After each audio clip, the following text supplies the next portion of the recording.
سورہ نمبر 27 النمل. نمل چیٹی کو کہتے ہیں. اعوذ باللہ من الشیطان الرجیم. بسم اللہ الرحمن الرحیم. شروع اللہ کے نام سے جو بڑا مہربان نہایت رحم والا ہے. تاسین. یہ آیتیں ہیں قرآن کی اور ایک واضح کتاب کی رہنمائی اور خوشخبری ایمان والوں کے لیے جو نماز قائم کرتے ہیں اور زکوٰۃ دیتے ہیں اور وہ آخرت پر یقین رکھتے ہیں. جو لوگ آخرت پر یقین نہیں رکھتے ان کے کاموں کو ہم نے ان کے لیے خوشنما بنا دیا ہے بس وہ بھٹک رہے ہیں. یہ لوگ ہیں جن کے لیے بری سزا ہے اور وہ آخرت میں سخت خسارے میں ہوں گے. اور بے شک قرآن تمہیں ایک حکیم اور علیم کی طرف سے دیا جا رہا ہے. جب موسیٰ نے اپنے گھر والوں سے کہا کہ میں نے ایک آگ دیکھی ہے، میں وہاں سے کوئی خبر لاتا ہوں یا آگ کا کوئی انگارہ لاتا ہوں تاکہ تم تاپو. پھر جب وہ وہاں اس کے پاس پہنچا تو آواز دی گئی کہ مبارک ہو وہ جو آگ میں ہے اور جو اس کے پاس ہے، اور پاک ہے اللہ جو رب ہے سارے جہان کا. آیت نمبر 9 سے. اے موسیٰ، یہ میں ہوں اللہ زبردست حکیم، اور تم اپنا عصا ڈال دو. پھر جب اس نے اسے اس طرح حرکت کرتے ہوئے دیکھا جیسے وہ سانپ ہو تو وہ پیچھے کو مڑا اور پلٹ کر نہ دیکھا.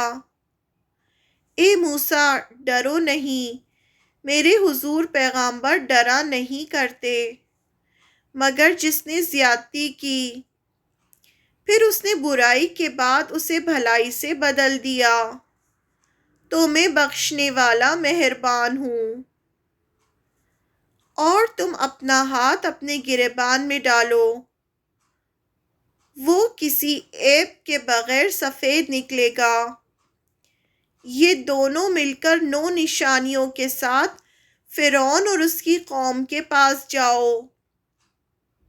بے شک وہ نافرمان لوگ ہیں.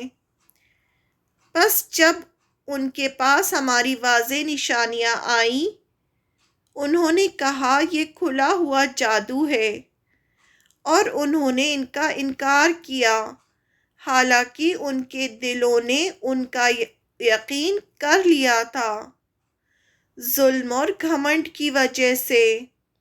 پس دیکھو کیسا برا انجام ہوا مفسدوں کا. آیت نمبر 15 سے.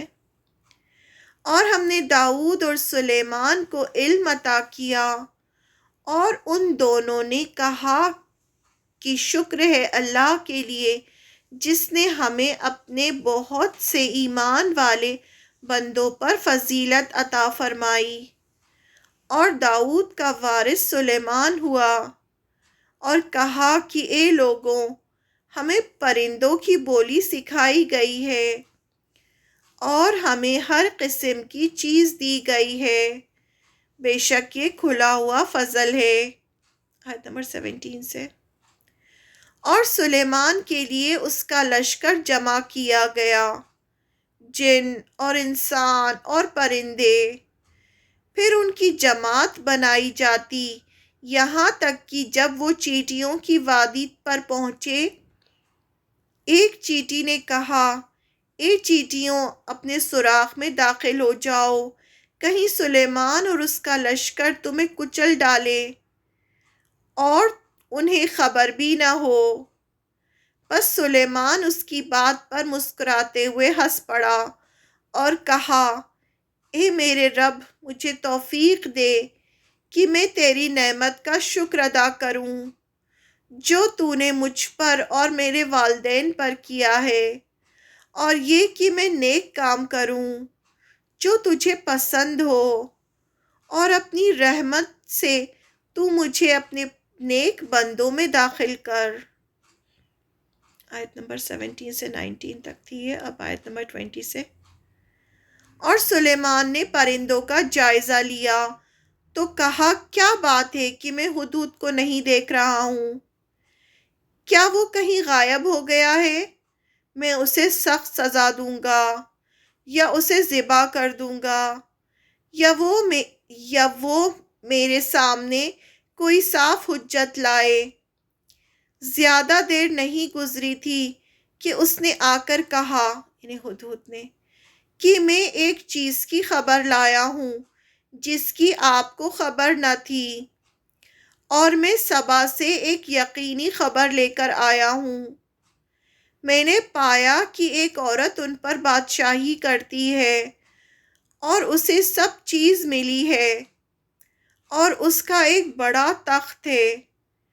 میں نے اسے اور اس کی قوم کو پایا کہ سورج کو سجدہ کرتے ہیں اللہ کے سوا، اور شیطان نے ان کے اعمال ان کے لیے خوشنما بنا دیے، پھر انہیں راستے سے روک دیا، پس وہ راہ نہیں پاتے کہ وہ اللہ کو سجدہ نہ کریں جو آسمان اور زمین کی چھپی چیز کو نکالتا ہے، اور وہ جانتا ہے جو کچھ تم چھپاتے ہو اور جو کچھ تم ظاہر کرتے ہو۔ اللہ اس کے سوا کوئی معبود نہیں، مالک عرش عظیم کا۔ یہ ہدہد کے ورڈز ہیں یہ سارے۔ سلیمان نے کہا، ہم دیکھیں گے کہ تم نے سچ کہا ہے یا تم جھوٹوں میں سے ہو۔ میرا یہ خط لے کر جاؤ، پھر اسے ان لوگوں کی طرف ڈال دو، پھر ان سے ہٹ جانا، پھر دیکھنا کہ وہ کیا رد عمل ظاہر کرتے ہیں۔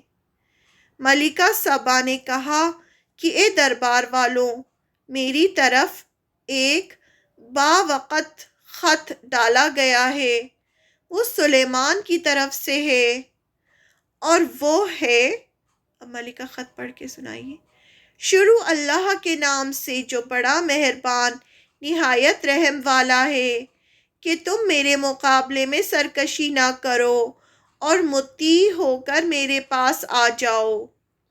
ملکہ نے کہا کہ اے درباریوں، میرے معاملے میں مجھے رائے دو، میں کسی معاملے کا فیصلہ نہیں کرتی جب تک تم لوگ موجود نہ ہو۔ انہوں نے کہا، ہم لوگ زوراور ہیں اور سخت لڑائی والے ہیں، اور فیصلہ آپ کے اختیار میں ہے، بس آپ دیکھ لیں کہ آپ کیا حکم دیتی ہیں۔ ملکہ نے کہا کہ بادشاہ لوگ جب کسی بستی میں داخل ہوتے ہیں تو اسے خراب کر دیتے ہیں اور اس کے عزت والوں کو ذلیل کر دیتے ہیں، اور یہ لوگ کریں گے، اور میں ان کی طرف ایک ہدیہ بھیجتی ہوں، پھر دیکھتی ہوں کہ سفیر کیا جواب لاتے ہیں۔ آیت نمبر 36 ہے۔ پھر جب سفیر سلیمان کے پاس پہنچا، اس نے کہا، کیا تم لوگ مال سے میری مدد کرنا چاہتے ہو؟ بس اللہ نے جو مجھے دیا ہے وہ اس سے بہتر ہے جو اس نے تمہیں دیا ہے۔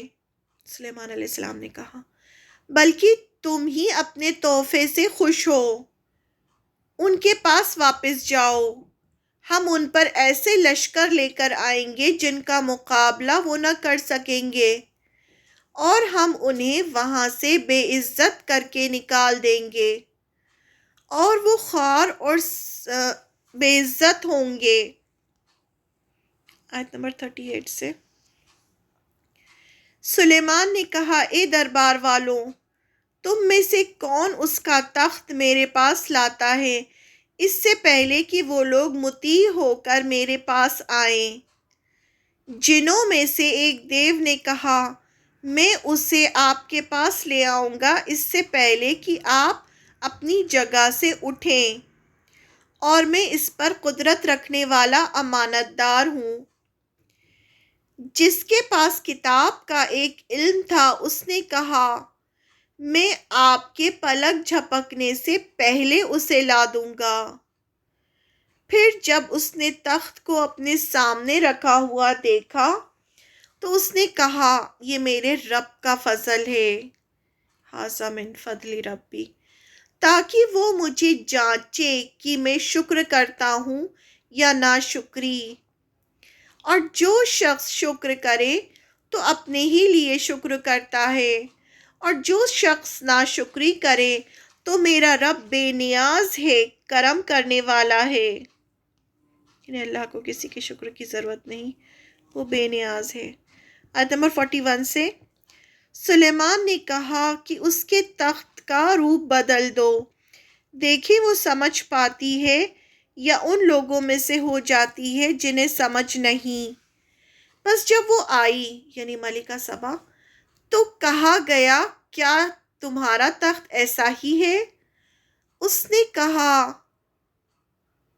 جیسے کہ یہی وہی ہے، اور ہمیں اس سے پہلے معلوم ہو چکا تھا، اور ہم فرما برداروں میں سے تھے، اور اسے روک رکھا تھا ان چیزوں نے جسے وہ اللہ کے سوا پوچھتی تھی، وہ منکر لوگوں میں سے تھی۔ اس سے کہا گیا کہ محل میں داخل ہو، بس جب اس نے اسے دیکھا تو اسے خیال کیا کہ وہ گہرا پانی ہے، اور اپنی دونوں پنڈلیاں کھول دیں۔ سلیمان نے کہا یہ تو ایک محل ہے جو شیشے سے بنایا گیا ہے۔ اس نے کہا کہ اے میرے رب، میں نے اپنی جان پر ظلم کیا، اور میں سلیمان کے ساتھ ہو کر اللہ رب العالمین پر ایمان لائی۔ آیت نمبر 45 سے، اور ہم نے سمود کی طرف ان کے بھائی صالح کو بھیجا کہ اللہ کی عبادت کرو، پھر وہ دو فریق بن کر آپس میں جھگڑنے لگے۔ اس نے کہا کہ اے میری قوم کے لوگوں، تم بھلائی سے پہلے برائی کے لیے کیوں جلدی کر رہے ہو؟ تم اللہ سے معافی کیوں نہیں چاہتے کہ تم پر رحم کیا جائے؟ انہوں نے کہا ہم تو تمہیں اور تمہارے ساتھ والوں کو منحوس سمجھتے ہیں۔ اس نے کہا کہ تمہاری بری قسمت اللہ کے پاس ہے، بلکہ تم تو آزمائے جا رہے ہو۔ اور شہر میں 9 شخص تھے جو زمین میں فساد کرتے تھے اور اصلاح کا کام نہ کرتے تھے۔ انہوں نے کہا کہ تم لوگ اللہ کی قسم کھاؤ کہ ہم اسے اور اس کے لوگوں کو چپکے سے ہلاک کر دیں گے، پھر اس کے ولی سے کہہ دیں گے کہ ہم اس کے گھر والوں کی ہلاکت کے وقت موجود نہ تھے، اور بے شک ہم سچے ہیں۔ اور انہوں نے ایک تدبیر کی اور ہم نے بھی ایک تدبیر کی، اور انہیں خبر بھی نہ ہوئی۔ بس دیکھو کیسا ہوا ان کی تدبیر کا انجام، ہم نے انہیں اور ان کی پوری قوم کو ہلاک کر دیا۔ بس یہ ہیں ان کے گھر ویران پڑے ہوئے، اور ان کے ظلم کے سبب سے۔ بے شک اس میں سبق ہے ان لوگوں کے لیے جو جانیں، اور ہم نے ان لوگوں کو بچا لیا جو ایمان لائے اور جو ڈرتے تھے۔